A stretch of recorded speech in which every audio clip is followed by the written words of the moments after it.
Disclaimer. At Two Addicts and a Moron, we discuss personal stories of addiction with the intention of being educational, relatable, and inspirational. The views and experiences shared are those of individuals involved, are not meant to glorify or condone any illegal or harmful behavior. This content is for educational purposes only and is not intended as professional advice. If you or someone you know is struggling with addiction, we strongly encourage you seek help from a qualified professional or support service. But I'm going to fix your name because it dripped before we leave. All right. Don't edit. We'll fix it. We'll fix it. That was a drippy marker. Drippy. It's all right. Sometimes they get wet. It's all right. that will be Or you can leave it like that. It'll be what it is. There you go. I love it. Yeah, drippy lawyer. I think it's so. Well, we're back to another episode of Two Addicts and a Motherfucking Moron. I'm the motherfucking moron. I'm definitely an Fully addict. admit that. Recovered. But I had to explain this to our guest who we met out in the driveway here. But he knew all about it, and I was really excited. We had a nice little chat out there. But ladies and gentlemen, Lance Travis. Thanks. I don't know why I said Lawrence. It's all right. Fucked it up. Lance. You wanted to do Travis. that, like the drippy of it. Yeah. Yeah. Well, thank you for coming, man. Thank y'all for having me. No, and you reached out to us, right? To come on, and I love when that happens. I love when people who watch us reach out, and because we'll reach back, and Absolutely. we love a good story. And my brother, you have a good one. Maybe. Yeah. It's mine. We'll see if anybody likes it or if y'all like it. Yeah. So, tell us a little bit about what your DOC was. Alcohol. Straight up booze. Straight up booze. This might be the only one. Straight up booze. Has there ever been a just straight up booze? Yes. Oh, yes. We have had a couple. One or two. Yeah. Yeah, we have. Yeah. For sure. He wrote a book. I mean, I'll say I wasn't above drugs. Yeah.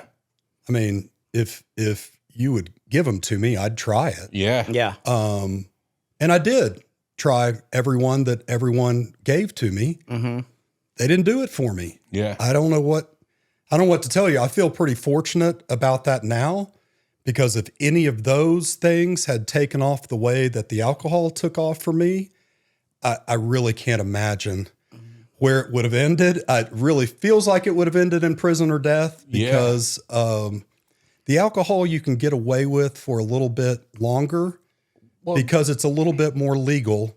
Well, this is what I was just about stuff. to ask. This is interesting to me. So you've tried drugs. Do you think that it was the stigma around alcohol that kept you going to the alcohol, and maybe the stigma of drugs pulling you away from them? Nope. It was the effect. Okay. Yeah. I've always run fast. I try to present calm, but inside I'm always going fast. And so the stimulants did not agree with me. Yeah. Yeah. The stimulants did not give me the effect I was looking for, because I was always looking to slow my wheels down. There you go. And I stumbled upon alcohol. I did not come from a family that drank. When I was 14 and ran into alcohol, I was 2 days away from my 15th birthday. So I was close to 15 at Labor Day weekend before my freshman year of high school. Okay. And literally saw alcohol for the first time. Whoa. There was no alcohol in my house. I had never seen anyone drink before. Didn't know anything about it. When my buddy showed me that bottle of vodka, I didn't even know what it was. I mean, that's how naive and sheltered I was. Whoa. But he said, we'll pour a couple of screwdrivers, a bit of vodka and orange juice, and we'll have one, and then we'll replace it with water, and my mom will never know. The old water trick. He had one. He poured me one. He went to bed. I stayed up and finished the bottle. Yeah. Filled it up with water? Filled it up with water. I never got invited back to that house. I'm imagining my buddy. Got his ass whipped. I could give him a shout out. We're still somewhat friends. I could imagine my buddy got in quite a bit of trouble over that. I bet. But immediately, like from that first time, I was off to the races when it came to the effect that substance produced in me. Yeah. Yeah. And and there went the next 37 years. I mean, it was harder for me to get access to for those teenage years, but I did it. And that was another deal too, is, I had to lie, cheat, and steal to get it when I was 15, 16, 17. Yeah. Because you couldn't just walk. Now, I had a fake ID at 17, and back then the Texas IDs were a little bit easier to just change the number on. I'm 55 years old, so we're talking back to the early to mid 80s.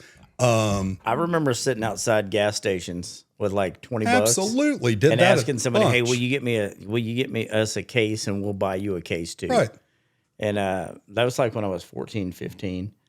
But yeah, alcohol always amazes me when people come on that are just alcoholics. I know you said that drugs were something that you wouldn't probably say no to them, but right. Alcohol is just what didn't took do you it out. for me. Because we've had Ryan Boyd, Sober Water. He's came on, and then Josh Dean. Remember last call? Stupid? Yeah. And Emily Bond too. We've had a few, and it always blows my mind because the stigma behind being a drug addict is so much. Like if I was just an alcoholic, I could have. If people looked at meth the way that they look at alcohol, I may have never stopped. I know. And it's that also means it's so much harder for someone like you. I used to always look at people. I'm judgmental. I used to look at alcoholics and be like, "Well, they can't handle your whiskey, pussy." But then I started thinking, whenever we started doing this, and we started talking, and I started thinking, "Holy shit! Like it's got to be so much harder. Like I don't have to walk in a store and walk past meth. You know, I don't have to go to my buddy's football game and see that they're smoking meth, but they are drinking alcohol. The barrier to entry is so much. I don't want to say it's harder, but there's a lot more effort required for drugs. Yes. There's effort required, and there's virtually zero effort for alcohol. Yeah. If I pop out a meth pipe and start smoking in a family reunion, people are going to be like, what the fuck? Yeah. But if you pop out a beer, no big deal.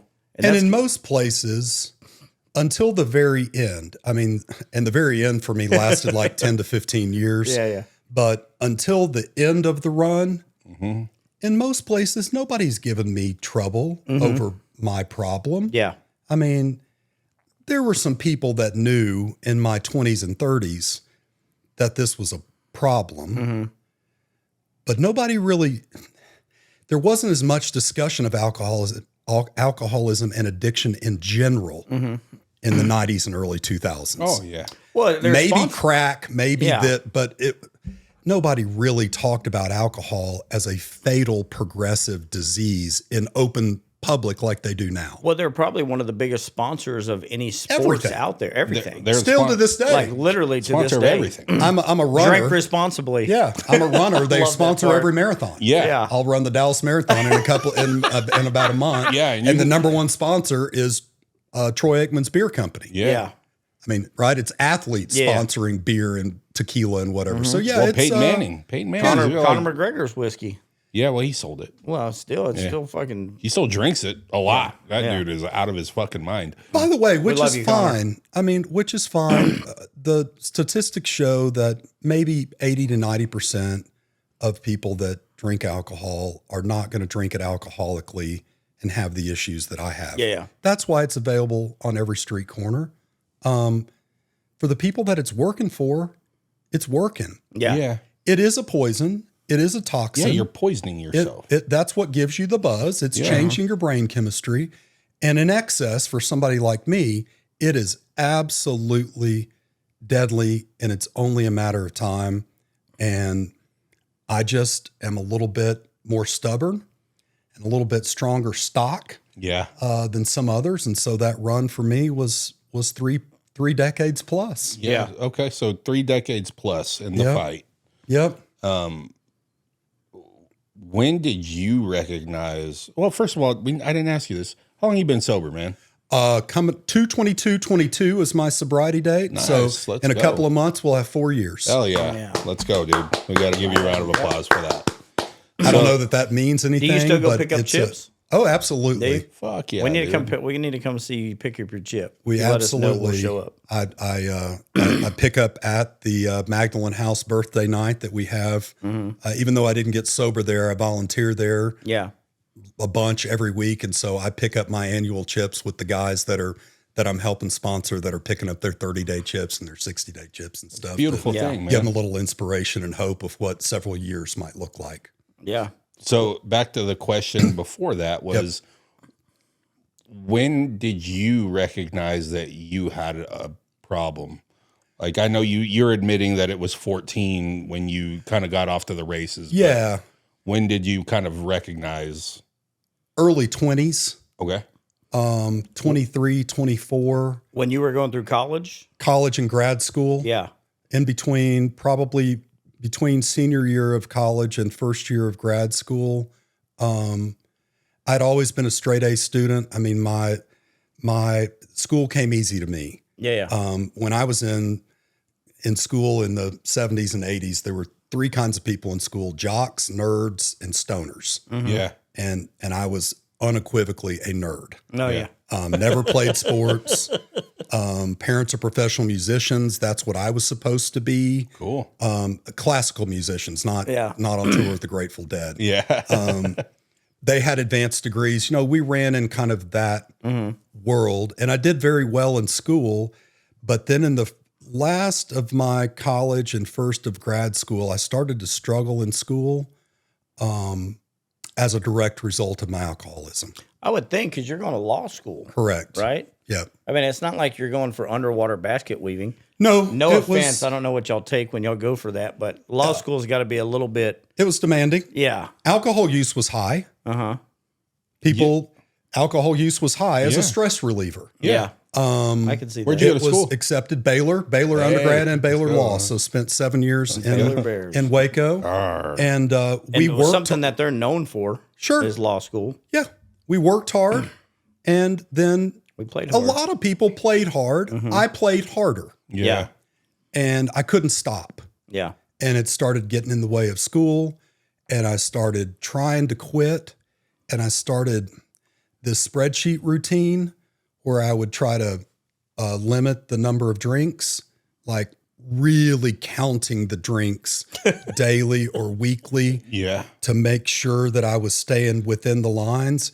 And I could never keep the count. I Yeah. couldn't, we call it calling your number. Right. I could never call my number. I could never go to a bar, even with the intention of having 3 double bourbons, Yeah. which is, That's a lot that's of a booze. good, that's getting your party on. Yeah. I couldn't call, I wasn't trying to call my number at one shot. I was Yeah. trying to call my number at enough to get you jacked up. Yeah. And I couldn't stop then.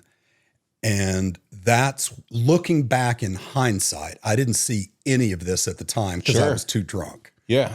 But looking back in hindsight, that's where I see that I lost what we call the power of choice. Yeah. So there's 2 problems that I have. One is the power of control, Right. which is when I start drinking, can I call my number?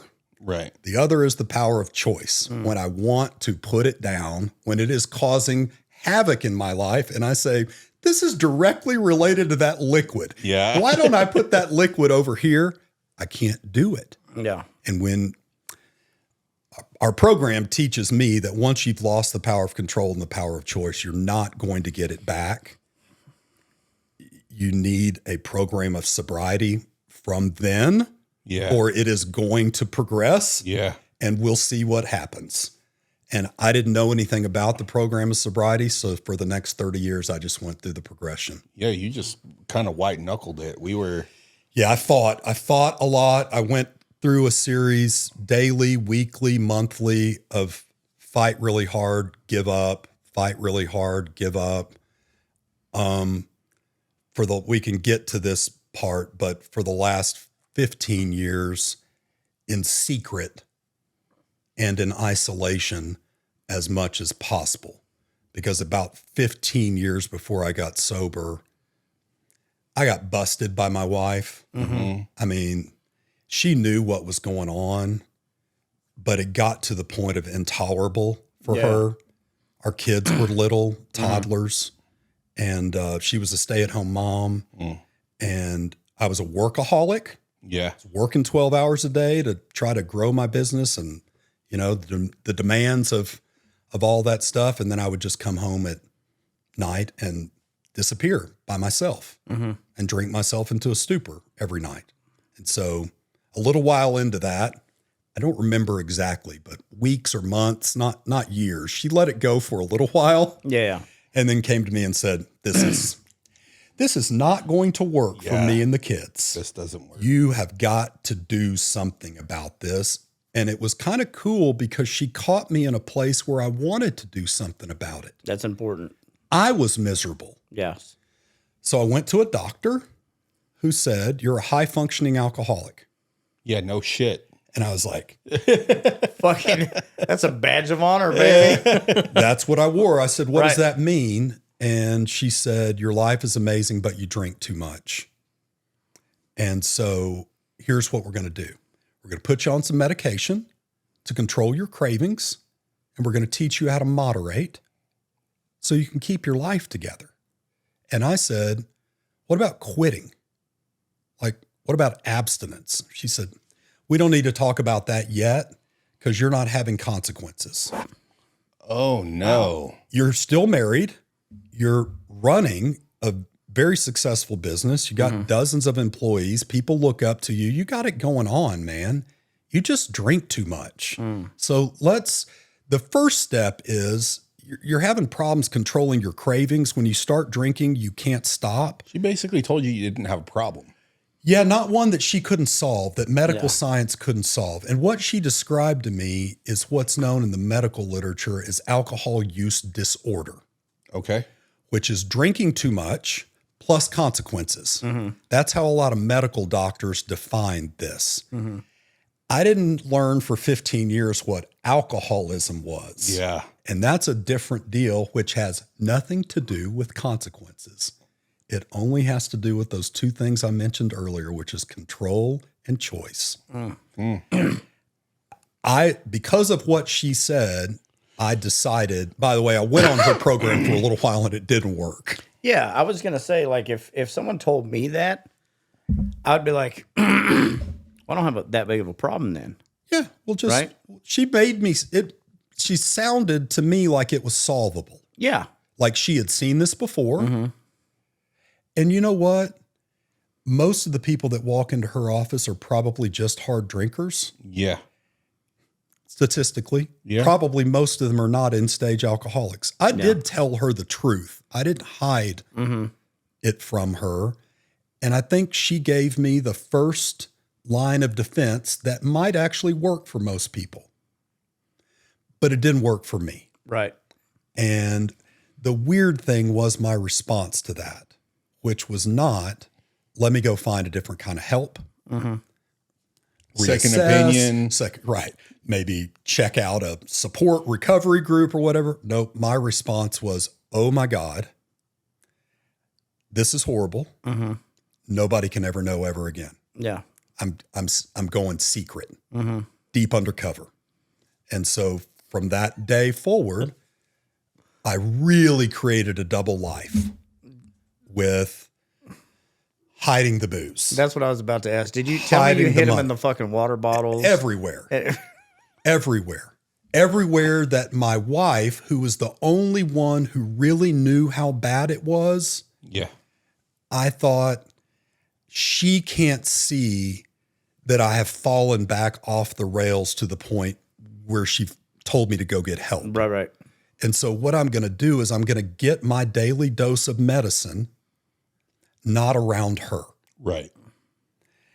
which meant creating this secret double life where, you know, I had to find other places to drink. I had to find places to hide the booze. I had to find ways to buy the booze that didn't show up on the joint bank account so that she would see the money I was spending. And brother, let me tell you, daily deception from your loved ones is a bad plan. Yeah. It didn't lead any further than the alcohol. I mean, it didn't lead into affairs and other crazy stuff, but it's demoralizing and tiring to have your entire life be that lie. And then the biggest lie I told to her every day and to anyone else that met me was the simple answer to the question, how are you doing? Oh, man. And my answer was, I'm kicking ass and taking names. Have you not seen? Yeah. Doing great. As I would say to the kids, look around. Yeah. Daddy did all this. Yeah. How could I be sick if all this stuff came from me? Mm-hmm. People are jealous of this family, son. Yeah. You know why? Because daddy works his tail off for you guys. A drunk couldn't do that. Right? And as soon as you tell that lie to other people 20 or 30 times, man, you can start telling it to yourself. Yeah. I believe in that shit. And then you're dead. Then you're dead. It's just a matter of time. So how much do you think you were drinking per day at your peak? Well, in the end, when it started to get really bad and I was keeping up with the spreadsheet, I had a week that I legitimately counted. I was trying to keep it to 10 or 12 a day. 10 or 12 drinks? Yeah, that was my goal. Doubles? Yeah, whatever. Okay. Just whatever. Just say Crown and Coke, 10, 12. Sure. Let's just keep it to 2 or 3 for breakfast, 2 or 3 for lunch, 2 or 3 in the afternoon, and 2 or 3 to go to sleep. Wow. That's like just maintenance dose, right? Yeah. But one week I counted like 127 drinks for the week because I couldn't keep up with the daily total. I kept going over my 10 a day. Yeah. So I went, all right, screw this. Let's go with week. So I counted that week and it was like 120 something drinks, which is, close to 20 a day, 18 a day. Yeah. And so I said, well, that's bad. By the way, Hold on. Not terrible. That's just bad. It's bad. I felt really bad. I bet, dude. Yeah. And I'm working 14 hours a day in the midst of all this. You're dealing with clients and shit. Absolutely. And are you showing up to court? Never. Oh. Isn't that weird? Isn't that crazy? I never, ever. Now, did I ever show up to court hungover? I'm sure. Yeah. But never, ever under the influence. I got you. Never to what we call a deposition, which is in a room like this, but we're taking a sworn statement of people. Never showed up to a deposition drunk or even buzzed. I took my job really seriously. So you planned around that. I did. Right. Double life. Like I got to fucking be there at 5. I can probably drink at 7 in the morning, maybe at 12, but I got to cut that out. I can't drink. And once I get to 5, I'm good. Correct. Yeah. Whatever. Yeah, I managed it. I managed it around the job because the job was my identity. And the job was my trump card that I could play with my family as to why everything was okay. How stressful was that? Like looking back, probably insanity. In the moment, like I was thinking about that. I was talking to somebody about this today. In the moment, things just make sense, right? We justify it like our alcoholic life becomes the only normal one. Yeah, this is just normal. Right. Like this is what everybody's doing. Yeah. But now looking back now, I was telling my buddy, I was like, I'm so glad I don't fucking live that way anymore. Yeah. Because it was just, it had to have been, every day was hectic, stressful, hectic, running, trying to figure out how am I going to hide this or how am I going to hide this or looking over my shoulder or this and that. Well, I was crazy. And in the end, alone. And when I say the end, I'm talking 5 to 7 years.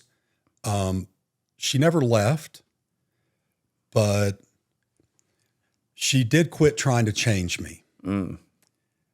She didn't give up on me, but she somehow realized that beating me up with carrots and sticks weren't going to work. Yeah. Like it just wasn't changing me. And so she basically started taking care of herself, which I bless her for. I mean, that's probably why we're together today, is she was able to kind of take herself out of the last few years of my chaos and make sure that she and the kids were protected while I just spiraled off by myself. So, I mean, what it led to was such insanity that I could not maintain even the most basic relationship. Yeah.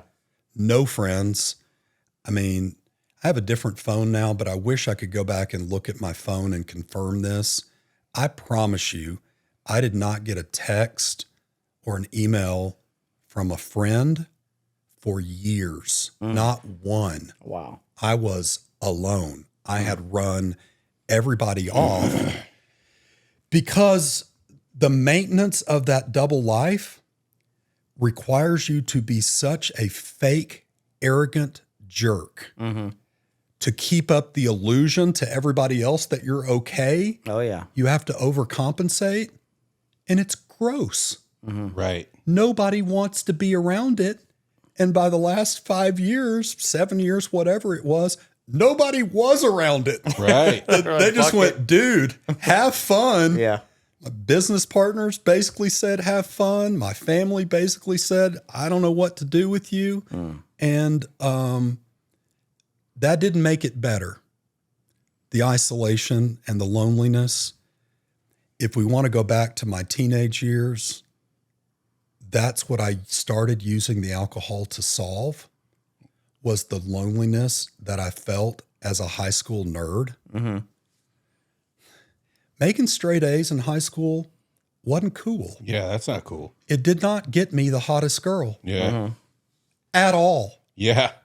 It got me some nice girls that I had no idea how to relate to and ran off, Right. right? But that was the uncomfortability that started inside me way back when, from just, I'm different. I'm not accepted. I need relationship, but I don't know how to be in them. And so I guess I'll just go to the corner of my garage and drink alone. I mean, I don't have another solution Right.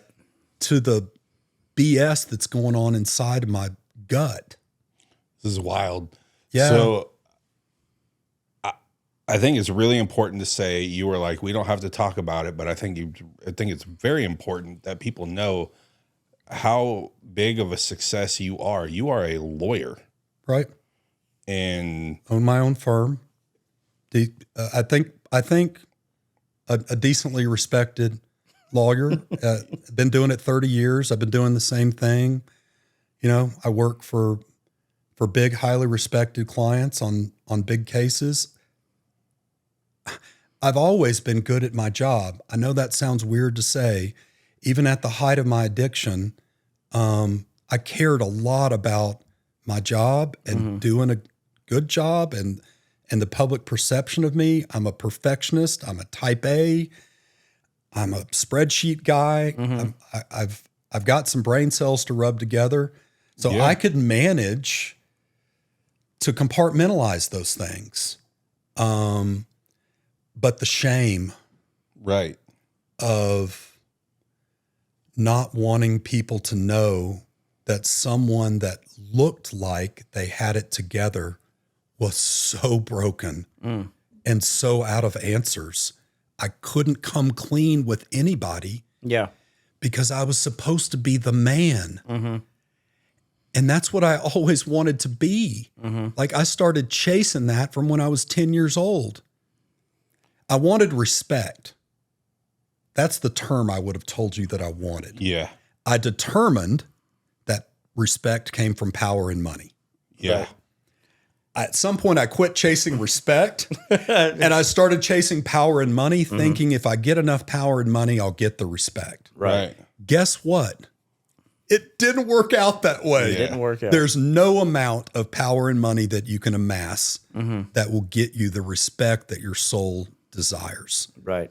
It is only today that I now actually feel respected by my peers in recovery. Wow. And not because I finally came clean, because I can finally sit here and say to however many thousands of people are going to watch this, I screwed the whole thing up. Yeah. So Nobody did it to me but me. It wasn't by my parents didn't show me that example. I didn't have some kind of wild childhood trauma that I was trying to mask. Right. I just picked up a drink and never stopped. and just rolled. But so I think it's real important, and thank you for sharing what you do for a living.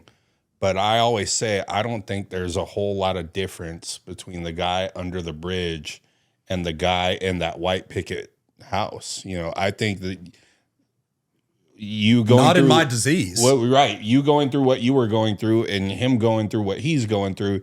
You guys have a shitload in common and could probably find a lot of common ground with the disease, with that part of it, right? It's When we break it down to control and choice, yeah. when you take consequences out of the equation, it becomes real simple. And we all have a common problem. And that is we are looking for a solution to our internal brokenness in this substance. It doesn't matter if it's meth or Whatever. Coke or alcohol or Food addiction, anything. right, or sex or gambling. Porn. It all, yes, it all falls into the same category, which is as long as it's an occasional thing, it can be a release. Yeah. There are such a thing as casual drug users that are Yes. not ruining the world. Right. Probably not the majority, Right. but it happens. What we have in common is I can't call my number and I can't put it down. Yeah. And the bum under the bridge, when I sit across the table from him and talk about our experience, has the exact same. Now, if we start comparing felonies Yeah. and defining our problem by felonies, we're in trouble Right. because it'll never stop. Right. Oh, I had 3. Well, I had 7. Well, this one was more serious. Well, I had this divorce and I had that. That's what I was waiting for. I was waiting for that stuff. I said, if I get an alcohol-related felony, my license is in jeopardy. And if my professional license is in jeopardy, the whole house of cards falls down. Yes. She'll probably leave. I'll be disgraced. I might go to jail, and then I'll quit. Yeah. I said this out loud. I think that's a lie. I don't think it would have ever don't think- stopped yeah. me because I don't think the consequences had anything to do with my addiction.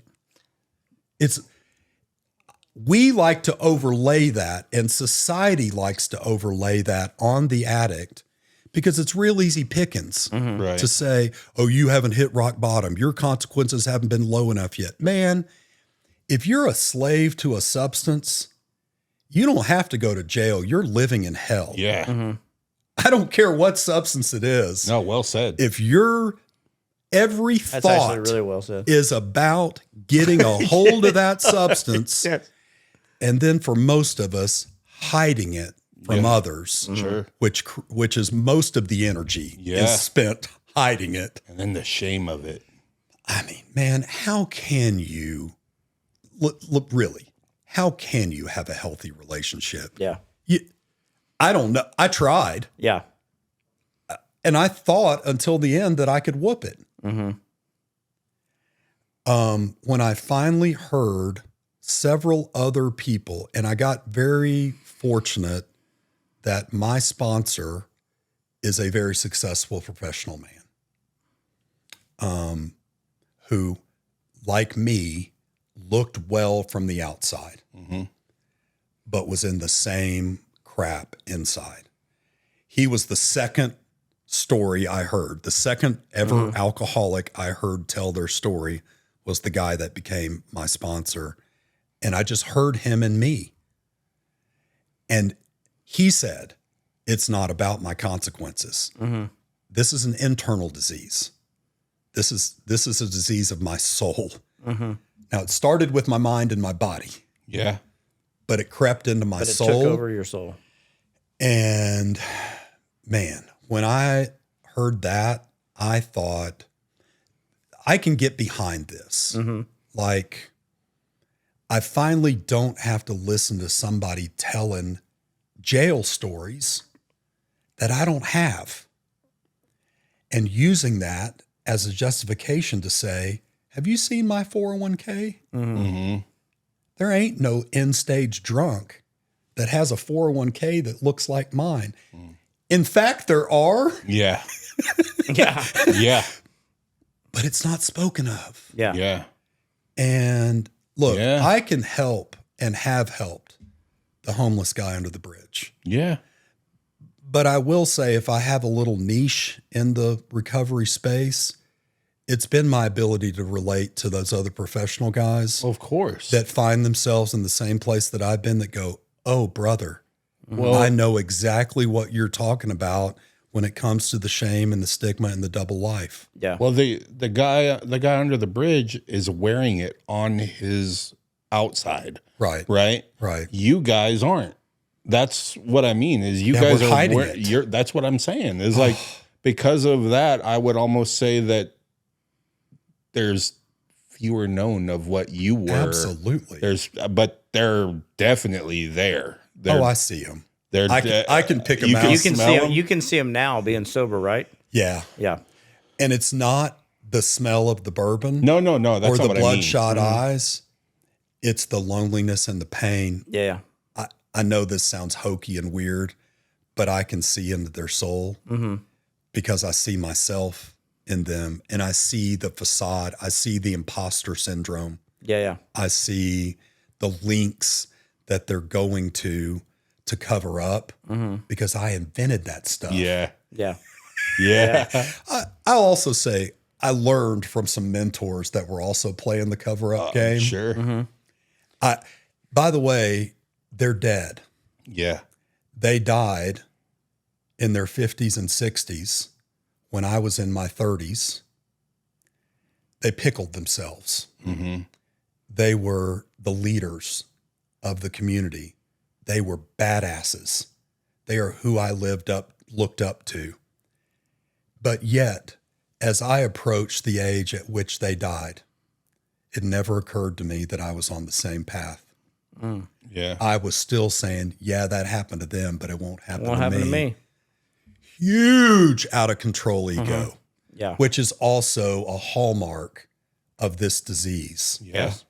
is the horribly inflated version of self that's delusional. Yeah. It has nothing to do with reality. If you asked anybody around us, they would tell you we're pieces of crap. But that's not what we're showing the world. Yeah. And we really don't want to believe it within ourselves, right? I mean, I called myself a piece of crap. I looked in the mirror and cried and yelled and right. I mean, I wasn't proud of who I had become, but on the balance, I could stack enough stuff up on the positive side that I felt it always outweighed all that other stuff. Well, the success. Yeah. And the perception of what was going to happen to me when I came clean, that everyone would desert me, that everyone would make fun of me, that everyone would question whether or not I ever was any good. Yeah. That's when the empire would come crashing down, is when this became public knowledge. And my sponsor said, buddy, your business is going to triple. Yeah. He said that like week one. And I said, oh, you're insane. Like, thank you for propping me up, trying to convince me to take this sobriety into week 2. Yeah. Like, I appreciate you not telling, right? But I didn't believe it. Of course. And a year later, it's doubled. And 2 years later, it's tripled. And I don't know, the sky's the limit. It's like, not only has it not harmed me, the fact that I've released this shame, that I've just said, you can't shame me. Yeah. To the extent it's doable, I'm going to shame myself. Like, you're not going to need to talk behind my back. I'm going to tell anybody that's willing to listen. Yeah. Here's what I did. Here's my story. Yeah. And the response has been amazing. Of course. Yeah. Nothing but love from my current business partners, who you can imagine might not see this as a badge of success to their business. Right. It's like, you want to be partners with that dude? Yeah. And their answer is yes. Fuck yeah. They love that dude because he's real Yeah. and he lived to tell the story. And he honestly wants to help others who might be struggling with the same thing. Yeah. And that's actually attractive to people. And I didn't know it would be. Yeah. Well, I think that, you know, when you see somebody go through what you went through, right, and you come to the other side of it, yes, that's somebody that I want in my corner with me.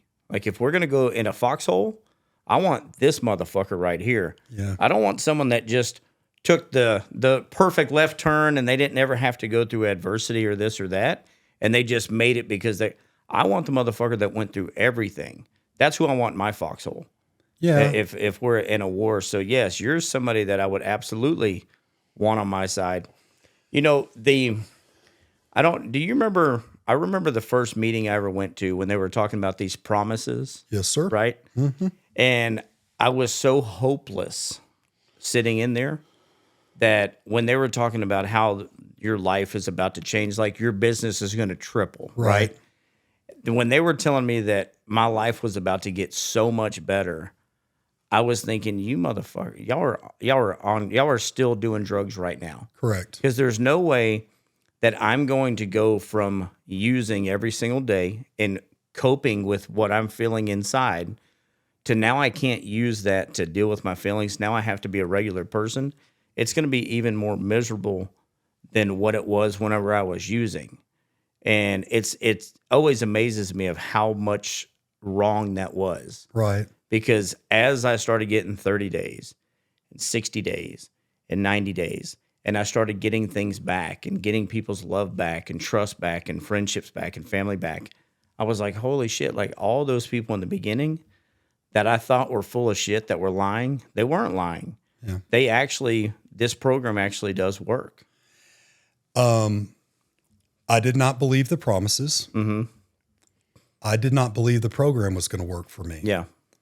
When my sponsor and I sat down and discussed step 2, he gave me the standard line, which I'm sure you've heard. Do you believe what worked for me can work for you? Mm-hmm. And I told him the truth. No, Not even a little bit. I do not. I was raised in the church. Every time the doors were open, we were there, front row. I have no problem with the concept of God. Never did. But I don't think you heard me tell you the way I drank. And by the way, God hates drinkers. Mm-hmm. That's what I heard growing up. Yeah. And so, no, I don't believe this can work.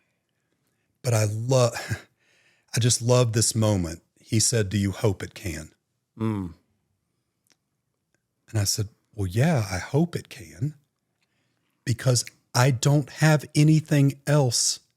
I've tried everything else, every human being, every plan that this brain can come up with. By the way, not for a week or two. For the last 20 to 30 years, I've been trying these things and they're failing. And he said, all right, good, we're done. Moving on to step 3. And I was like, wait a minute. Mm-hmm. Because that's all we need, brother, is a little bit of hope. Yeah. Hope is equivalent to a willingness to believe. Mm-hmm. He goes, what you just told me is that you're willing to believe this might work. Yeah. Because you hope it can. Yes. And look, the power for me from the beginning and today was that decades-long step 1 experience. Mm-hmm. I was very fortunate in hindsight to, I think, have stared into the abyss of death. Right. Not the good life left a long time ago. Mm-hmm. Right. I got to the point of looking at the breathing life. Right. Yeah. Yeah. Yeah. Life. Yeah. Right. And I didn't care in that first month or 2 or 6 if those promises were true. Mm-hmm. I legitimately just wanted a breathing life. Mm-hmm. I wanted my marriage to stay together, Right. but I was unsure if it would. Right. I wanted my business to grow, but I was unsure if it would. All of those things really fell by the wayside. Yeah. I was 1000% focused on the breathing life. I just want to live. And these people told me, we can do that. Now, they said we can do even more. And I kind of went, bullshit. Right. But I stuck around because there were people there, some like me in terms of background and education, some not at all. Yeah. Some that dropped out of 8th grade that I learned more from in those first 6 months than I had ever learned from any graduate professor I'd ever had. Isn't that crazy? And I just said, wow, that lady's got 20 years with that to work with. Yeah. I'm staying close to her. She's breathing. Right. And by the way, she's happy and she's not faking it. Yeah. Like, I don't know about when and if all these promises are going to come true for me. Yeah. That was the other thing. But I don't have another choice. I don't have another choice. I was just so happy to have been out of options. Yeah. My sponsor sets me up all the time with new guys and says, it's a trick question. Says, tell this guy why you think this worked for you. And my bottom line answer is because I didn't have anything else. Right. So I don't know. I don't preach that 12 steps work for everybody. I don't really even know why they worked for me. I do know factually that I was out of options. Yeah. And that's when I was presented with it. And that's what I did. And now my life is full of options. So I don't, that's the only math that I can do. That's the rest awesome, of it, dude. the rest of it, I don't know. So we talked about this over our gourmet meal that we had in there. Thank man. you guys for the pizza. Yeah, buddy. I didn't know. I didn't know that was a treat. Absolutely. Bring it all the way from the top. Yeah. So Love it. we were talking a little bit about how you got sober and how you absolutely white knuckled I did. your sobriety. You didn't go to rehab, Nope. Should have. but Didn't go to detox. Didn't. Should have. and Anybody out there, I recommend please go. get medical help. because that shit'll kill you. That's what the doctor told me when I finally saw her. So my wife and I had been going to a marriage class at the church. I had been showing up to that class drunk. But I really liked the therapist. I did. She was really smart. And look, I know you would understand this as the addict, this double life. I was trying to do two things at once. Absolutely. I absolutely wanted to be a better person. I wanted to get closer to my wife. I wanted to improve my marriage. I wanted to stop drinking. I just didn't know how. Yeah. Right. So I was having to do both these things at the same time. But I met this therapist there while I was still drinking. And immediately after that is when I had this epiphany experience that God said to me, one more and you're dead. And I believed he was correct. Yeah. And ran into my wife and said, I can't drink anymore. And I thought I should go see that therapist. She seemed to be smart. So I got in to see her like a week into that white knuckling experience. And she was mortified. She was like, oh my God, what are you doing? Like, you have to get medical help. And she said, I'm not going to see you anymore until you go get checked out by these 10 medical specialists. Yeah. Because if you're telling me the truth about the way you've been drinking for 30 plus years, every vital organ in your body is currently shut down. Shutting off. And you're in trouble. Yeah. And she said, literally, I'm not going to book another appointment with you until you show me that you've gotten all these medical tests. She said, we can't work on your mind until we've gotten your body healthy. No shit. What a good person. So I ran to the medical doctors. Yeah. By that point, apparently I had already gone through the worst of the detox. And they were like, your kidneys and liver are jacked up. Your blood pressure is like stroke level, right? I mean, we've got problems, but we can start to treat these. And 6 months later, 9 months later, baseline normal, as if I'd never drank. Nice. That's awesome. So it is medically, for me at least, it was medically reversible. I know people get to the point that it's not because I work with some of those dudes, but it's never too late. It's never too late to get off the liquid Yeah. and see if the body will repair itself. But yeah, she was scared. I did get to a doctor. I just didn't get to a doctor as soon as I should have. Yeah. And What was that like? that week of white knuckling in the bed? Yeah, before you got to that point where you went to the Because doctor. you wasn't able to go to work and shit like that. Terrifying. For an hour, Yeah. I'd make an appearance to try to keep up the illusion for all of my employees that I was still running the business and wasn't dead. Yeah. You know, and I was the boss. And I already had this mentality of I'll be there when I want. Now, Yeah. I was doing that around my drinking, right? But I just buzzed in and buzzed out. And Yeah. like, you know, but it was hard, you know, to tell you the truth. I walked a lot. I couldn't sit still. I was itching out of my skin. I couldn't sleep. I would just lay awake at night. Did you have night terrors? Oh, yeah. Yeah. Shakes? Sweats, shakes, Shakes, all of it. all of it. Yeah. Heart palpitations. And did you know what was going on when that happened, or were you? Not really. Because like I was telling you when we were eating, I never picked up the phone and Googled it. right. I was telling you when I was eating, like when I went to rehab, I didn't know I detoxed for 13 days on my own, and I didn't know that they had detox. I didn't know there was a such thing as a detox. Never heard of it. I didn't know there was anything called sober living. I rarely like rehabs. I didn't know that there was hundreds of them around us. Yeah. I didn't know any of that. And I just knew that if I sat in the house and didn't go anywhere, then I might be able to stay sober. Right. And That's kind of what I did. And my wife babysat me. Mm-hmm.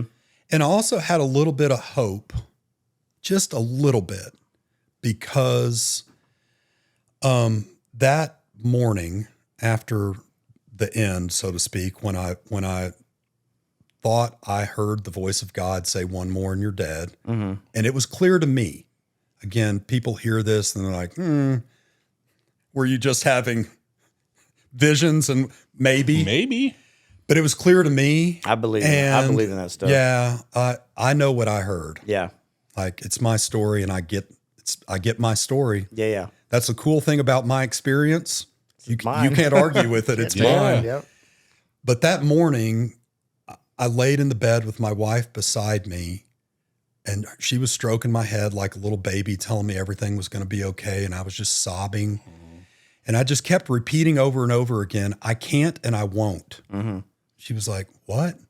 And she was like, why are you so sad? And I said, because God told me I have to quit. But here's the shitter. I can't quit and I won't quit. I mean, this much we know from my experience. Yeah. But she left me for a minute to go get one of the kids ready for school or whatever. And when she left, I heard God laugh. He was laughing his butt off at me. Just like a Santa Claus. Ha, ha, ha, ha, ha. And I was like, what is so funny? And he was like, you finally got it, dude. You can't and you won't. Okay, that doesn't sound like good news. Yeah. He goes, well, the good news is I can and I will. I was like, well, interested to see how that's going to work, right? Still really skeptical. And the next day I woke up and there was an email in my inbox from my church. Never seen anything like it before. And it said, are you interested in a conversation about recovery? Wow. Whoa. And I went, what's going on here? And I was like, yeah, I started having another conversation with God. And it's like, yes, of course I am interested in that discussion, but not at my church. I'm a leader in that church. I was a Sunday school teacher. I was the president of the adult choir. Like I was trying to be the man. Yeah. Like I was trying to be the man everywhere I went, right? Yeah. Keeping up appearances. And I was like, I can't go to a discussion on alcoholism at my church. The cat, everybody's going to know. The cat's out of the bag. Yeah. And he's like, go. Like, what else? What other sign do I have to send you? Like, go. We argued and argued and argued, and I went. And that was like at the end of that week. So I was looking forward to that all week. I had some lurking notion that there might be something there. And that's when I walked into that meeting and saw that woman on stage telling her story. And I'd never heard another alcoholic tell their story. I certainly never heard it from the stage of a church. Right. And she was being super vulnerable about the horrible stuff that she had done to herself and her family. And I knew this woman a little bit. I knew that she was a highly successful person in our community. Like, I knew of her. Yeah. And I thought, oh my God, how can she be saying this stuff in public? Right. But it was like a tractor. I'm take you back to Star Wars, to my little kid days. It was like a tractor beam. Hell yeah. I was just drawn to her. Yeah. So I basically tackled her after that meeting. Yeah. It's like, help me, help me, help me. Yeah. And she was like, it doesn't work that way. She was nice, but not what I expected. I expected like my grandmother to wrap me up in a blanket and take me home with her and give me some chicken soup and love on me. And she was just kind of like, yeah, whatever, buddy. Maybe you're an alcoholic, maybe you're not. Can you stay sober for a couple of days? And I was like, yeah, my wife is babysitting me. Yeah. She's going to make sure I don't drink and die. And she's like, come back in a couple of days. There's another meeting and there's a guy that I want to introduce you to. And that was the guy that ended up becoming my sponsor. And so really early on in that, what in the world am I going to do? I got hit in the face with the most recovered people that I have met to date. Yeah. Wow. Like, by the way, they were both down the street from me for 30 years. Yeah. I didn't know them. I didn't know them. And all of a sudden, literally in the moment that I needed them most, they were right in front of my face. Yeah. And I mean, I just have no other explanation God. than a miracle. I have no other explanation. And again, people are, Even your body healing itself and you not having a repercussion, like a serious Correct. repercussion from you going through the detox, because nobody believed it. like The doctors didn't believe it. I had to learn this through, again, moron, right? Like, Yeah. I had to learn through this that barbiturates and alcohol are the two worst. that will kill you if you don't wean yourself off of them, and how serious that is. I don't know that my doctor, the main doctor and my therapist, I don't know if they really believed the way that I drank for a while. It took me seeing them multiple times for a while for them to go, I don't think you're bullshitting. Like, I don't know how you're okay. Yeah. I mean, But we thought when you walked in the door, maybe this was exaggerationville, like you're attention seeking. You're telling everybody that it was that many drinks a day in hopes that people will throw a pity party for you or something.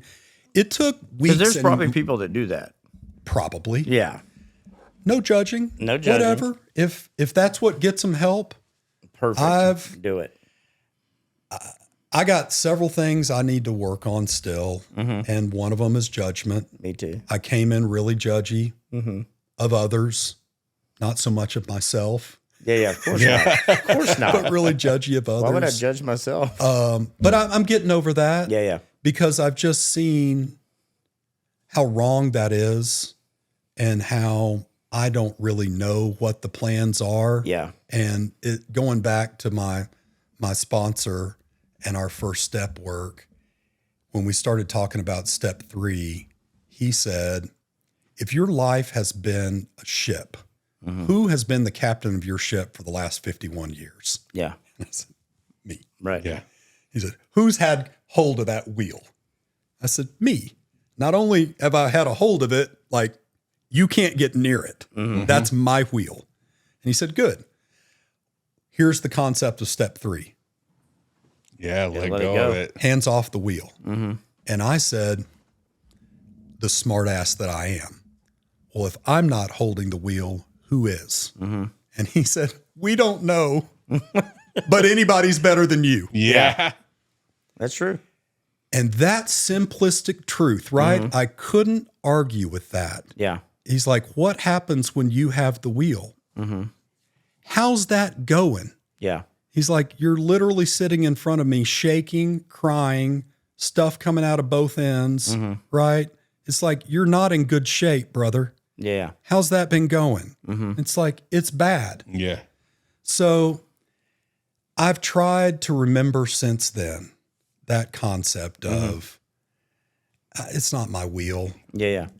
I don't know where this thing's steering. It's not your boat. That car steered me from Dallas to Austin tonight to talk to you guys, and I don't really know why.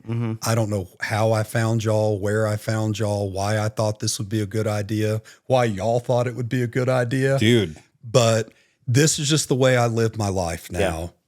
Best when I'm at my best. When I'm at my worst, I grab that wheel back, and it's not long before I'm in pain again. Yeah.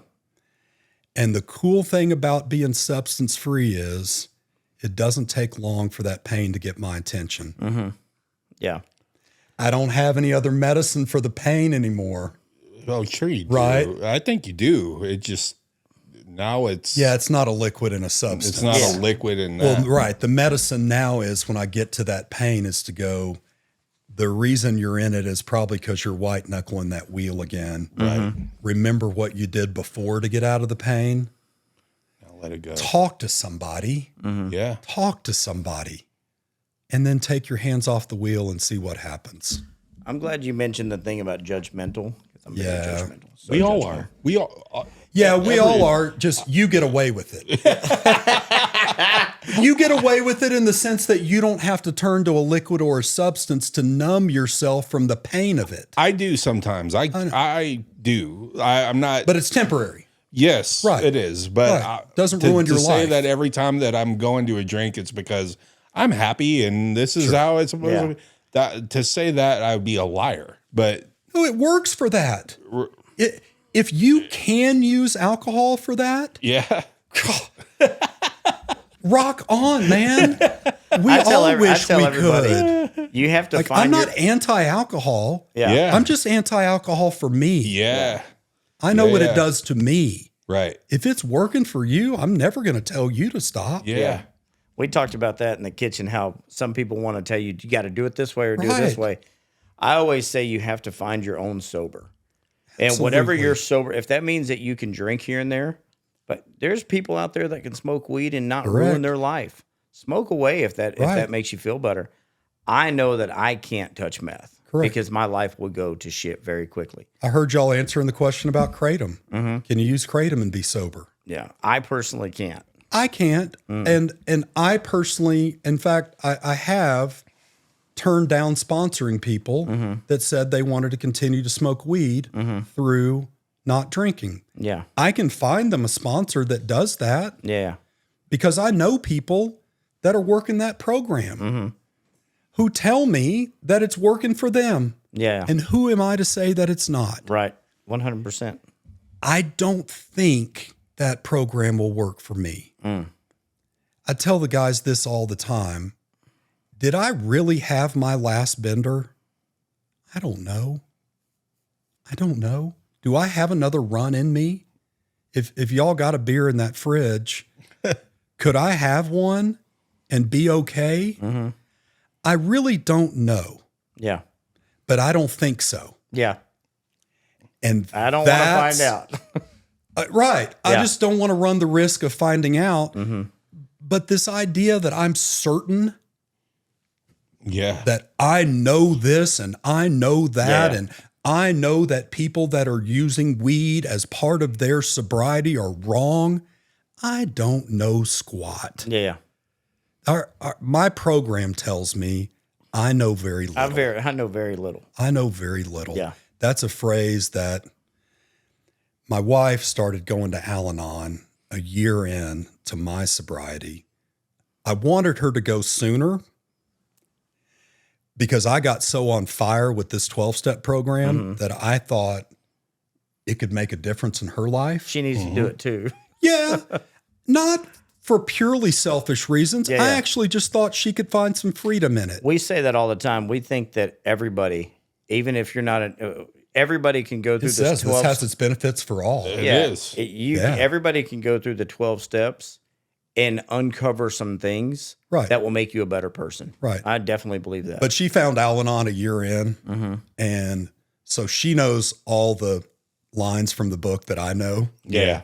And so it's a famous line in our house now when things start to get a little bit too certain to just say, we know very little. yeah. She just says, remember, we know very little. Don't know shit. God will constantly disclose more to us if we stay close to him. Yeah. And the other cool thing with her going through this, which is why I really recommend that loved ones and friends of addicts who are in a 12-step program consider learning something about it themselves, because she got back from the night where her group was studying the mental obsession, the choice part that we were talking about earlier, Yeah. that my brain won't let me quit. Yeah. They had studied that section of the book that night in her group, and she got back to the house ghost white. And she was, oh my God. She said, that's what you've been living with? Yeah. I had no idea. I'm so sorry. Right? Like,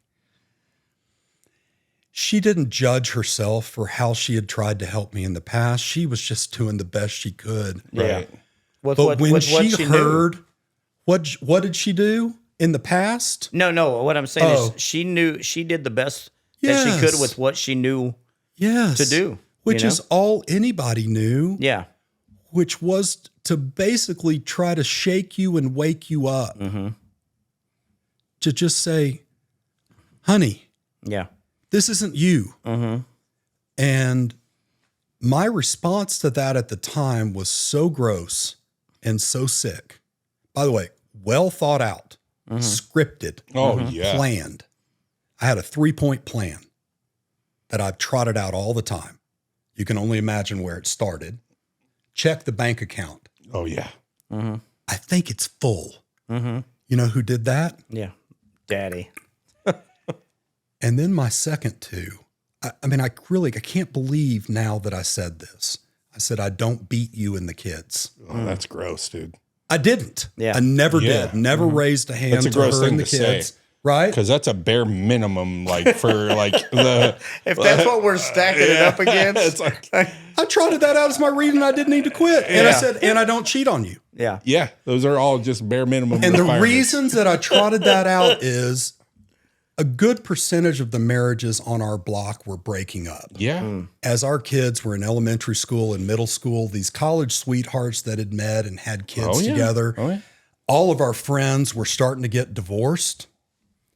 And at the common root of a lot of those was abuse and infidelity and financial insecurity. Yeah. The dude would lose his job. He would start beating on his wife, and then he'd start cheating with his secretary. Right. And we knew those stories from our Oh, yeah. From, friend group. Yeah. Yep. And so I You I took 'em to your devised this advantage. plan, Yep. Yeah. right? And I go, you know why I'm not like those dudes? You know why I'm well? Because I don't touch you in a harmful way, and I don't cheat on you. And I literally said to her, as long as I'm following those 3 rules, leave me alone. Yeah. That was my armor defense mechanism to go on with my drinking however I wanted to go on. And, you know, after a while, she did leave me alone. Yeah. And guess what? Didn't want her to. That wasn't any better. Yeah. No, that didn't actually solve my problem. Yeah. So this is a real, it's a real sickness. It's a real disease. It's not a behavioral disorder, which I thought it was. That's the first thing that woman said from the stage that night is, you're not bad. You're sick. Now, I don't know that I believed that right then, but it made you feel a little it was better. a seed that was planted Yeah. that I just thought, oh, well, if I'm sick, maybe there's a cure. There's a chance. Yeah, there's a chance. But I really think it's important for loved ones to get educated on this. Not enough of them do. Because I'm so thankful that my wife did and that my sons have. My youngest son came with me to meetings for a while to learn Yeah. about what was going on with his dad. That's Yeah. awesome. My sons are happy now that their dad has these tools. Yeah. How old are they? They are 20 and 23. Okay. So out there making, one of them's a junior in college and the other one is working and in school and making a go of their lives. But I think it's super important for all those people outside the addict to have access to that education, because I swear they've helped more people than I have. Yeah. I'm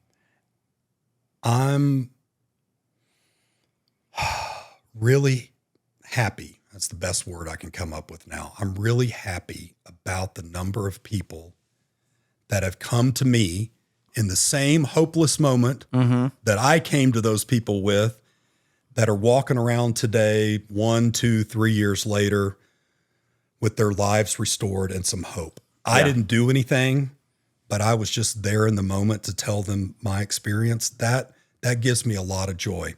It pales in comparison to the joy that I get From getting from drunk. the family members that my family and the people in my orbit have been able to help. Yeah. Because I swear those people are hurting in many, many cases worse than the addict themselves. 100%. Oh, 100%. They don't have the medicine. Right. And they don't get to go unless they get involved in their own 12-step fellowship. They don't get to go to the support group where you feel all of this camaraderie and love. You want to talk about suffering and isolation and silence. Shout out to the family members, man. Yeah. I mean, those are the ones that I sit in front of a dude who's 2 days sober and I have empathy for him and I have pain. I get the opportunity sometimes to a couple hours later be sitting in front of his mother because we have a family support program that the treatment center that I volunteer at also runs. And so sometimes the same day I meet the alcoholic, I also get to meet their family. The empathy for their family is literally 100 times greater because they are lost. Yeah. And so a lot of what I do in trying to carry this message out there is really as much for those folks as it is for the addict. Yeah. Because it's a family disease. It's a big deal too, because you like the programs that they have out there for addicts. There's so many more than what they have for the family that's going through it. Correct. And for the family that's suffering from it.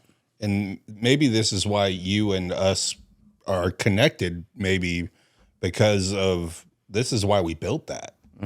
We wanted to build this like guy, not, representing the families of, because this is my family and I watched him go through it. And I've since learned other like real blood family members have gone through it since putting this thing up. And that's the paradigm that we've tried to create is like, there's two sides of the story and it's the brother, the sister, the mom, the dad, the kid, Spouse. spouse that had to watch the tidal wave that the addict created, and that tidal wave doesn't go anywhere when the addict gets sober. There's still a lot of misunderstanding and a lot of pain and a lot of Yeah. A lot of sorrow that goes. And I got a program to work through my resentments. Yeah. Yeah. They might not. Yeah. Well, you mentioned hopelessness, right? Oh, that's the key, man. The hopelessness that we felt when we first tried this. Imagine the hopelessness that they went through trying to get us through it. You know, like, yeah, you talk about throw your hands up. What the fuck do we do now? Correct. You know? And to tell you the truth, I was really oblivious to that at the time that I was in my active addiction. It was only later when she said to me, "Can you even imagine what I thought every time you walked out that door?" He might not come back. He might kill somebody today. I And think there about, were dozens of times that we were a hair away from that. Yeah. I mean, we weren't way over here on the white side of the black and white. We were straddling that gray line as close. Now, in hindsight, that was the key. Yeah. I don't know if everybody's like this. I don't think they are, because I think God made us all a little bit different. I had to see fully into the abyss. You could not tell me what was in the abyss and have me believe it. Right. I had to see it. You got to go there. I'm that dude. Yeah. I'm a little less of that dude today. But if I have to admit, I'm still a prove it to me sort. Yeah. I'm a skeptic. Yeah. That helps me a lot in my job. Yeah. I'm a devil's advocate. Yeah, for sure. I can play both sides of any coin. It's not great for the addict. That's what I was about to say. Like it's a Prove it to me is a difficult one, because you might prove it all the way to the point that we're not breathing anymore. Right. Or you've killed a family of 4 and you ain't coming back from that. Right. That's what I was going to ask you is, like, I went through my addiction for 10 years. Yep. And I don't have a record, never been arrested, never. And I used to think I'm just really good at what I do. Like, I'm really good. Like, I've been pulled You probably over. were. I've been pulled over and they searched my car where I've hid stuff in my butt and I've whatever. heard those stories. Wherever. Yes, sir. Didn't mind it. Yeah. But, and I would get out of that and be like, fucking, they can't catch me. They ain't Correct. never going to. And then all the times where I would be dozing off while I'm driving and not hit the car in front of me or kill this family or that, I should be dead or in prison. Correct. And I used to think that that was all just luck and I knew what I was doing. But once I got in this program deep enough, and once I realized that I always believed in God, but I didn't know that, I thought God walked away from me a long time ago. Yep. And as I started realizing like all these things that I should have gotten caught with, but I didn't, that's the miracle in my story that I say that's where God never walked away. Like he was right there with me every single time. And that, right. You live to tell the story. And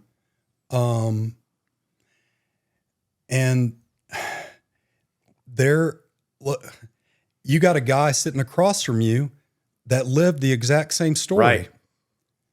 Right. Who just thought I was the shit. I just will outsmart them all. Yeah. And I kept getting away with it. And every time I got away with it, I got more emboldened. Yeah. A little bit more ego. Yes. Yes. And so the fact that these two random strangers just met tonight with such an identical story, imagine how many hundreds of thousands. I mean, we like to say in the Metroplex, there's 6 or 7 million people, 10% of them are alcoholics. That's 600,000 alcoholics walking around in the DFW area right now. Yeah. Wow. Most of them not in treatment, not recovered, just struggling and suffering.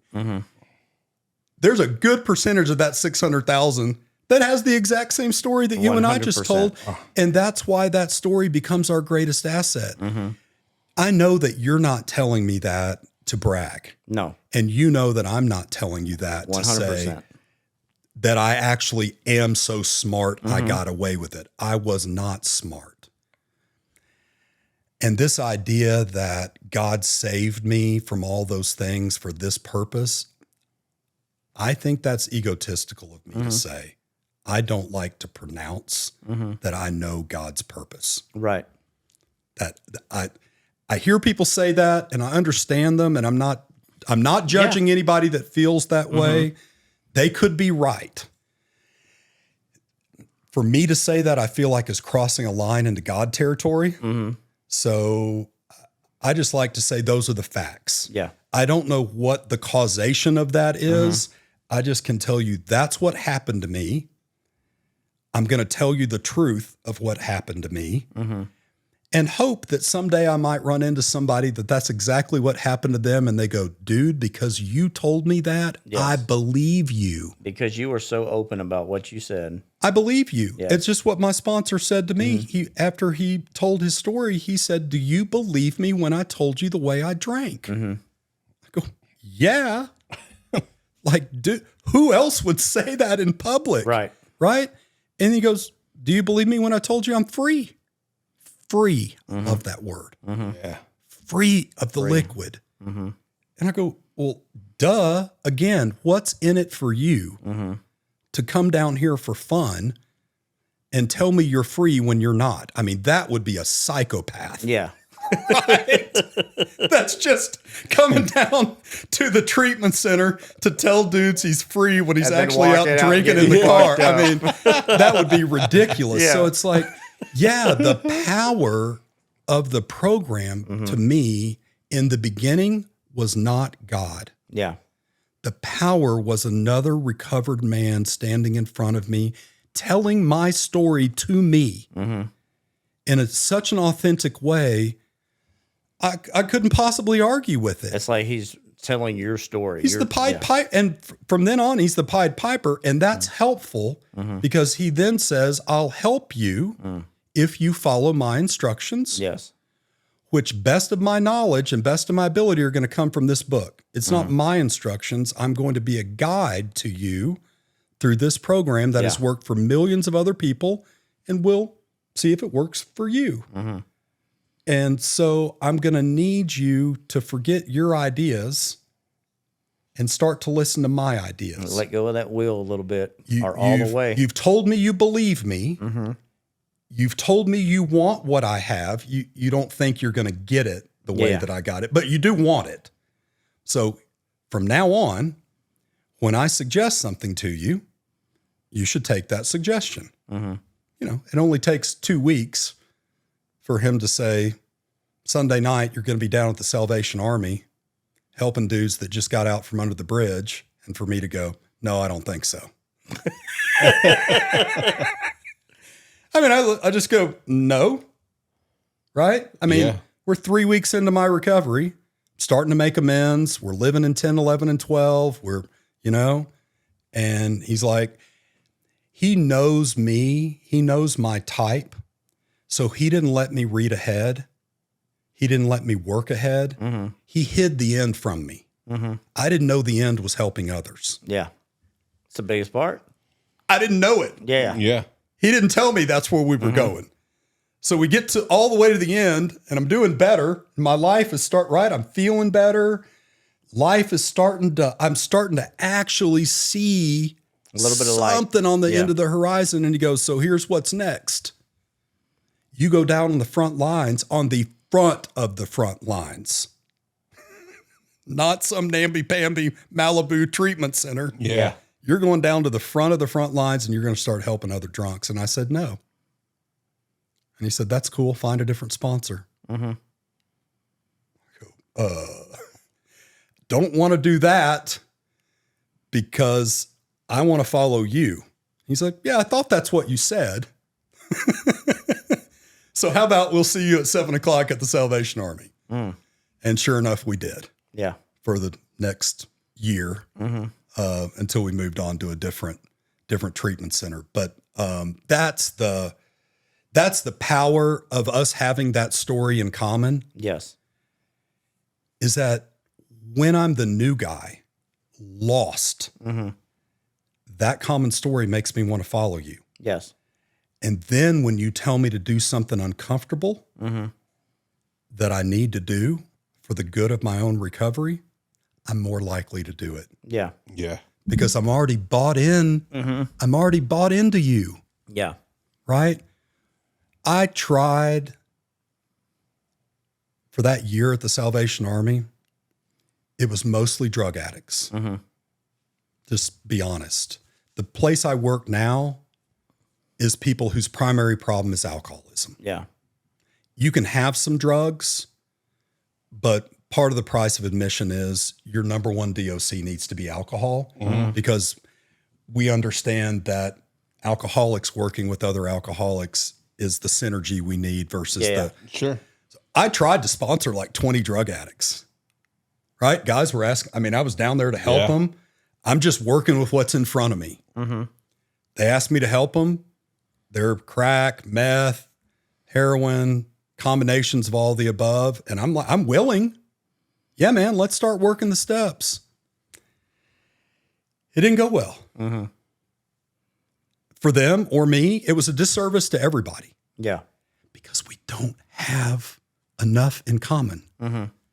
I don't know what it's like for the second guy I sponsored that's been incarcerated his entire adult life. Yeah. I say that all the time. You got to find It's not my story. Yeah. I say that all the time. You got to find somebody that you see yourself in, Correct. because like I have no clue what it's like to be homeless. Nope. So if I'm sponsoring someone that's been homeless and you're telling me this, like I can't pretend like I know what you went through because I don't. Correct. Shit, let my air condition shut off for a day and see how miserable I am. I'm not sitting outside. Dude, Right. we went camping fucking last February or this February, and I took her for Valentine's Day. Right, this is me and my wife. Yeah. And I said, let's go camping tonight. She's like, okay. I didn't check the weather, nothing. Right. When we went, it was like 80 degrees. We didn't know that a cold front was coming in that night. And the camping spot that we was in had no trees around it. It was all right off the water. So at 12 o'clock, we went from our tent to the car where the heat was. We said, fuck this little tent. Right. We just left the tent there. I'm Went out. to our car to sleep. She was in the passenger seat. I was in the driver's seat. And at 5:30 in the morning, we got out of the car, packed up that tent, which we've never used since then, threw it in the trunk, and we just drove home. And the whole way home, I was like, fuck, I don't know how homeless people do it. Right. And it gave me such a new respect for them, Right. because I was in a tent with a blanket and it was fucking miserable. And I was like, man, I'm so glad that I never got there, because I'm not cut out for that. Right. I can and have been of some use to people yeah. that have lived that story. I will say that the more commonality we have, the better it tends to work. Yeah. Yeah, of course. It's not science. And look, I probably will not say yes to sponsor a straight up drug addict anymore, because I've learned my lesson and I now have enough of a network of straight up drug addicts. You can push them off that I somewhere will else. get them to the There right you go. sponsor. Yeah. And those people refer straight up alcoholics Yes. to That's me. right over to you. Some of the best sponsors. But other I've than that, seen- I'm willing to help. some of the best sponsors I've seen in rooms, sponsors, women and guys, are the ones that they'll listen to what you say and they'll say, you know what, I don't know if I'm a fit for you, but Correct. I've got a really good person for you. And they direct you in the right. And I think that is doing such a big service to that person, rather than just accepting everybody. Yes, I'll sponsor you. I'll sponsor you. Right. No, let me get you in front of somebody that I think would be such a better fit for you. I don't do daily check-ins. I didn't do daily check. And look, the way I sponsor is the way I learned from my sponsor. Yeah. It's the way he learned from his sponsor. Everybody does a little bit different. Yeah. I know dudes that I respect the heck out of that do daily check-ins with their sponsees. Yeah. I don't. Yeah. When I have a guy come to me and say, I'd be more comfortable with daily check-ins, I got the right guy to get.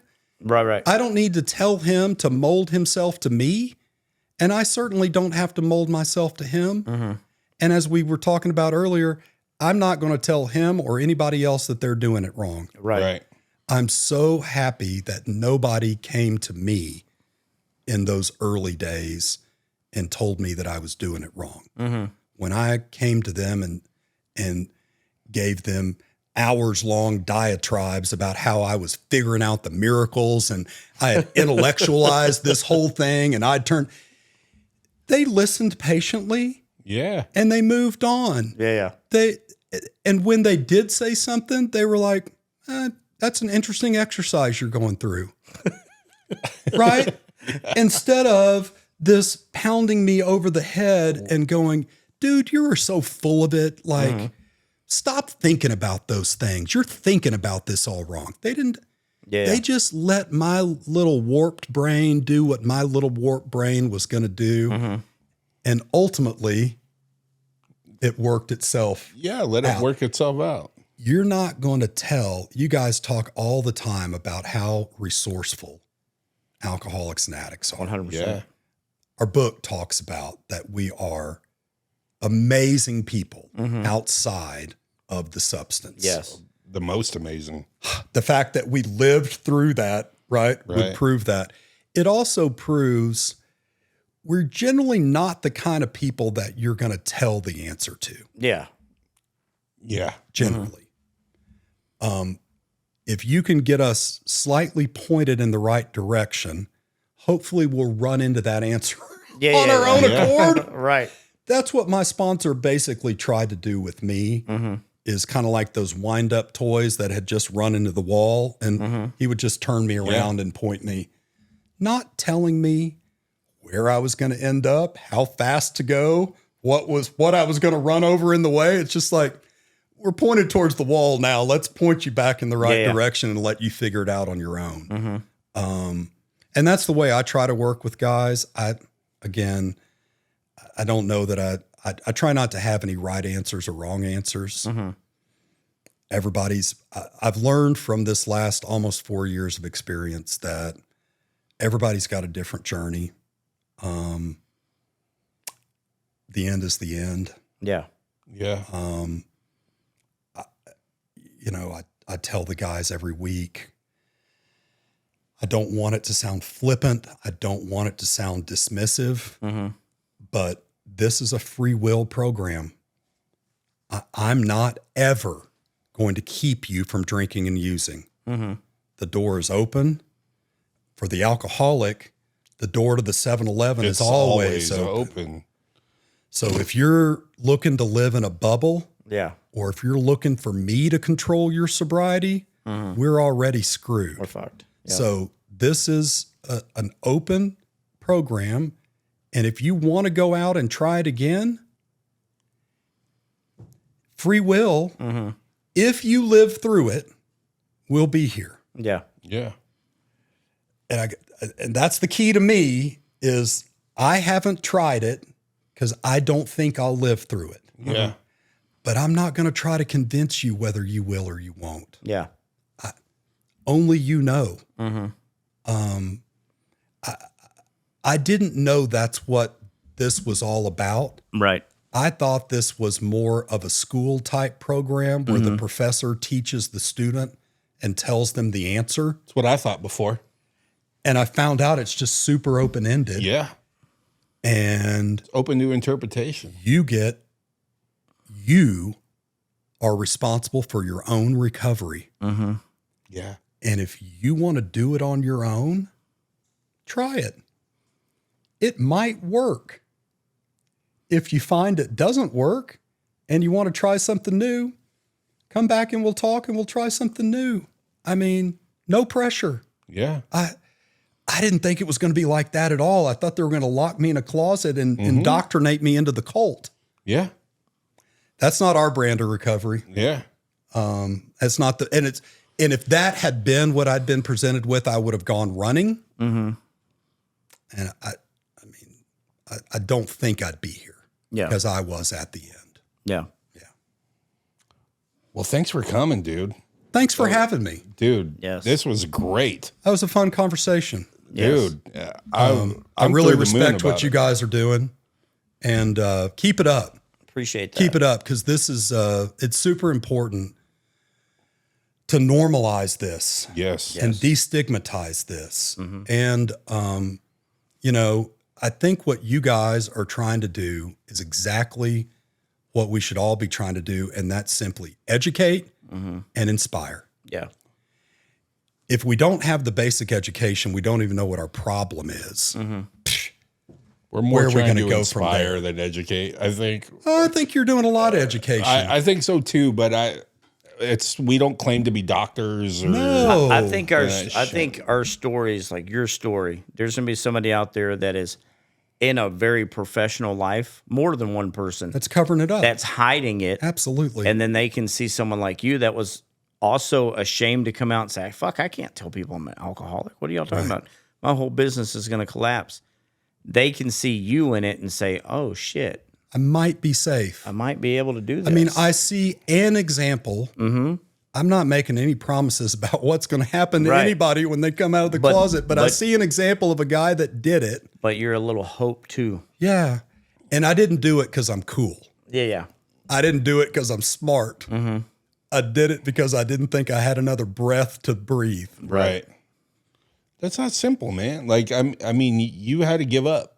You had to take your hands off the wheel. So it's like until that moment hits wherever you're at, whether you're lawyer or whether you're under the bridge, Yep. right? Until you're willing to let go.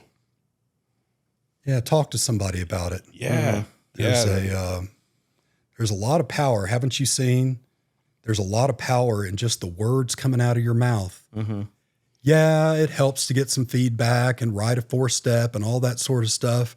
But don't we get a lot of healing just from the expression of our brokenness? Yes. Just from saying out loud, I don't have this figured out. And there's something about the saying of that You know, that starts the healing. some of the biggest people in sobriety that I've seen, 35, 45, 50 years, a lot of times they lead with this. I'm 50 years sober and I still don't know anything today. Correct. I still don't know what the fuck I'm doing today. Right.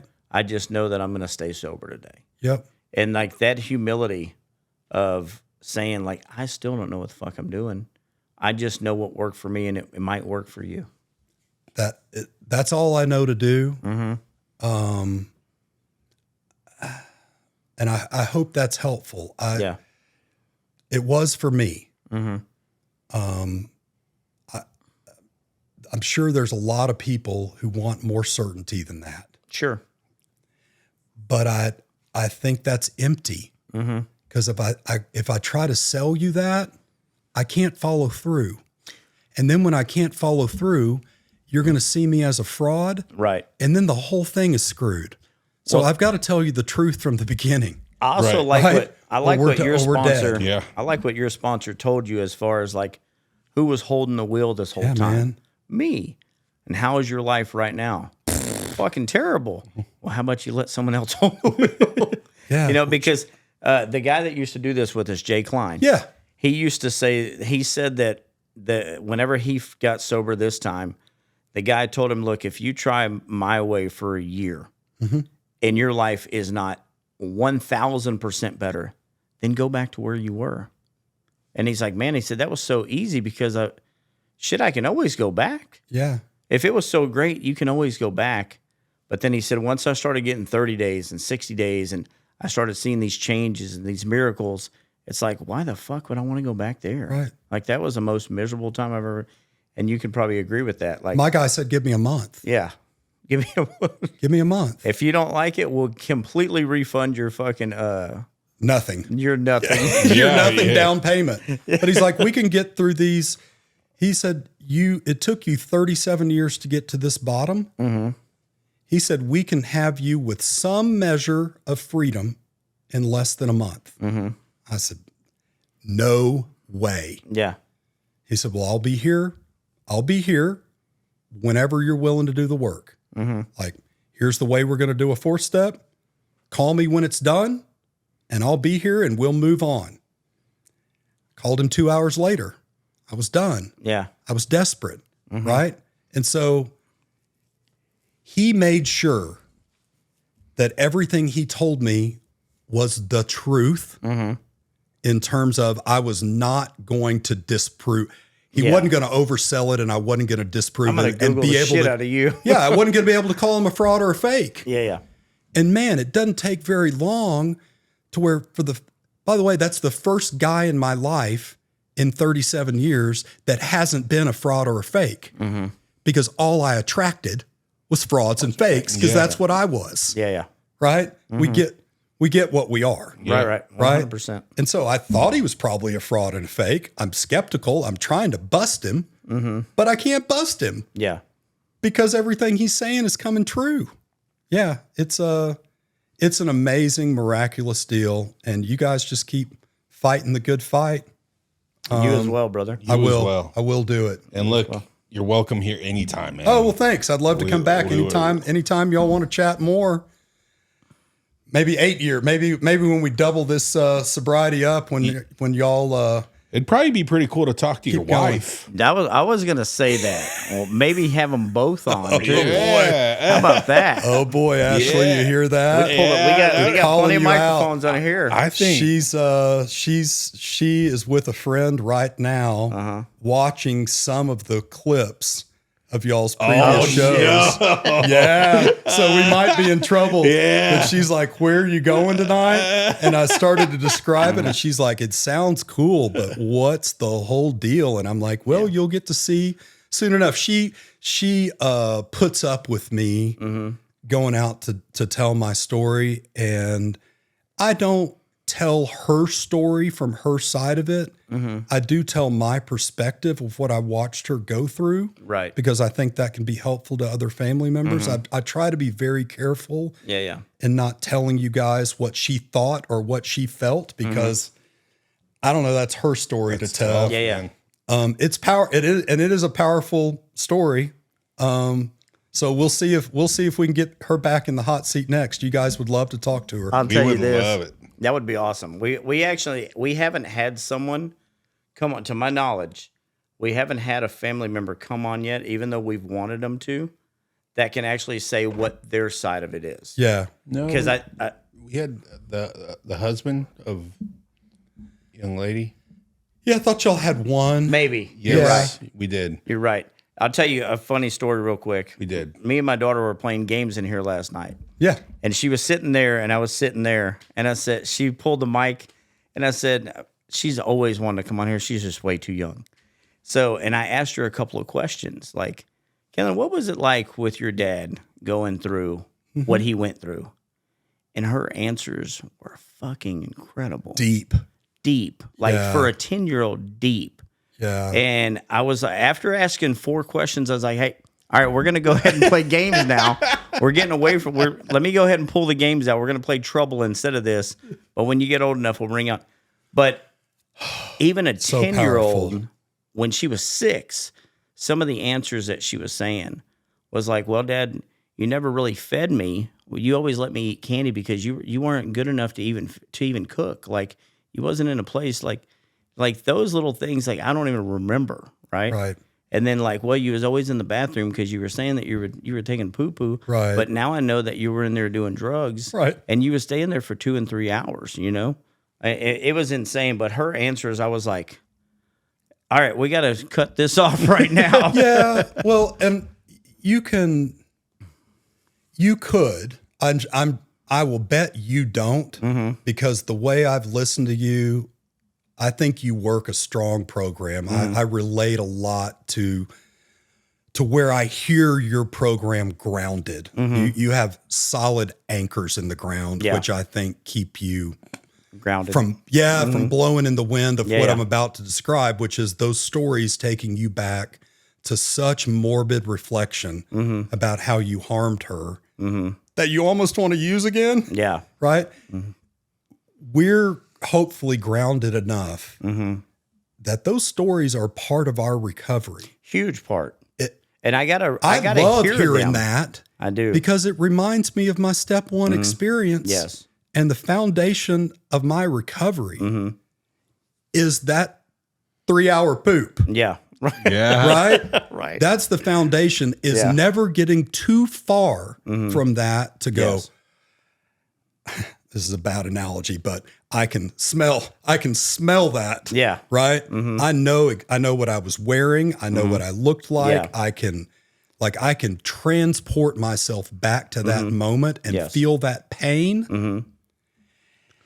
That's enough to stay on the other side 100%. Some days. That's why I like to go to the meetings. I like to go to are newcomer meetings. Absolutely. Because it's cool to hear someone that has 10 and 15 and 20 years, but the ones that I relate to the most are the ones just now coming in. Yeah. Because I want to keep myself reminded Correct. that was me not long ago.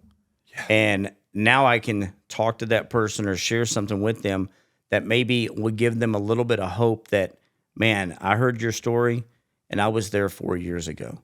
And do you know that she's not that sad about what she described to you last night? She's not that sad about that today because of who you are in her life today. And that's what she told me. She said, I don't have to worry about that no more though, Dad. I mean, we want to sit in it and think, oh my God, the harm that I've done. I mean, I felt the same way about my sons. Just, it's hard. Yeah. But when he calls me and says, I trust you with the most important questions of my life because of who you are today, I realize we're not back to the harm that I was doing to that 10-year-old 100%. kid. Yeah. We've moved on from that. And that's the power of God as well. Yes. That's a miracle that I cannot work. But it has been worked because we get to see it, right? Every day in our lives. 100%. And that's part of what we got to pass on to 1,000% others as well. Yes. Is that the miracles are going to affect so much more than us. I bet you don't even care if you get as much benefit out of it as the people around you. 1,000%. Like, I'll take the hurt if you can just, God, help the people around me. Yes. Now, the beautiful thing is God doesn't seem to want to put me through that degree of hurt anymore. Right. The substance hurt. Right. Right. There's still stuff that we got to work through. But even though I'd be willing to take that pain for the benefit of my loved ones, I don't have to. I don't have to. Yeah. Yeah, it's beautiful. That's beautiful. Beautiful. Thank you, guys. Well, no, thank brother. you, man. Thank you. This was awesome. This was a really good episode, man. I can't wait for it to come out. I can't wait for your wife to just watch all of our dick and shit jokes all over the internet. No pressure.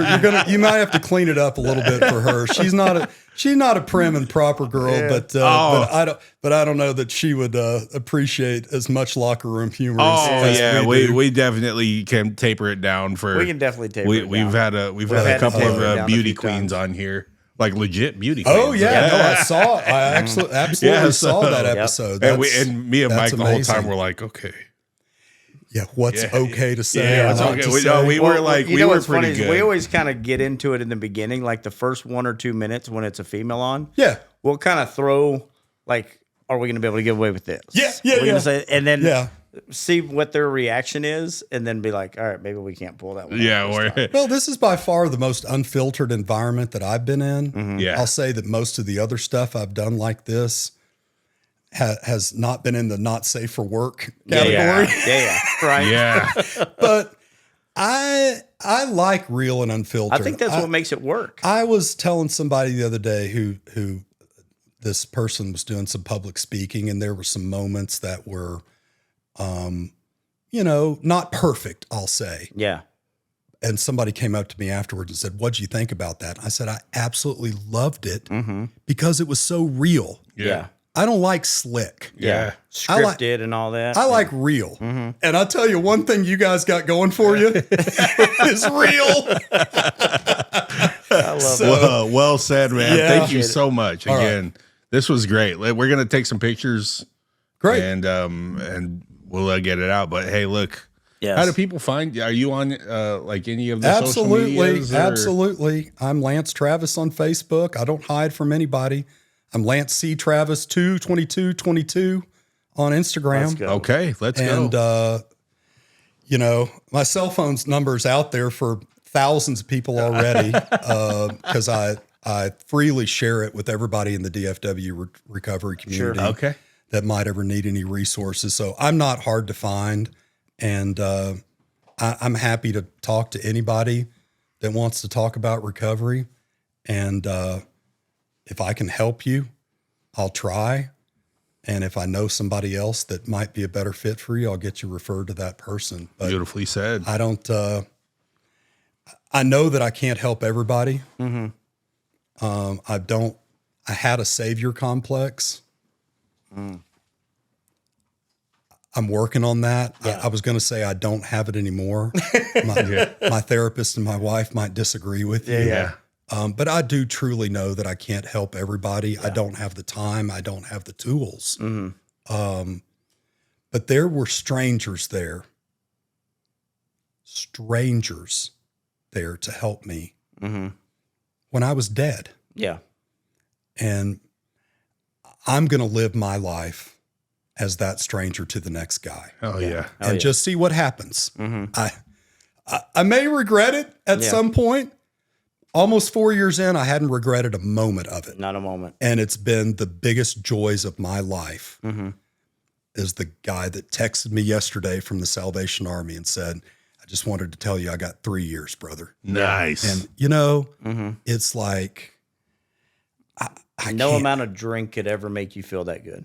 I can't. And he didn't say, you did this for me, or he knows better. He knows I didn't do it for him, but he knows I want to share in his joy. Yes, yes. And I did, made my day. And the further we go, the more calls like that we get, right? Right. And the more calls you get from wives and husbands and family members who are at the end of their rope, and you give them a little bit of hope. Yes. And it just makes tomorrow better. 100%. Yep. So thank you so thank much. you so much for coming on, brother. Anytime. Two addicts and a moron. Peace. We're out of here.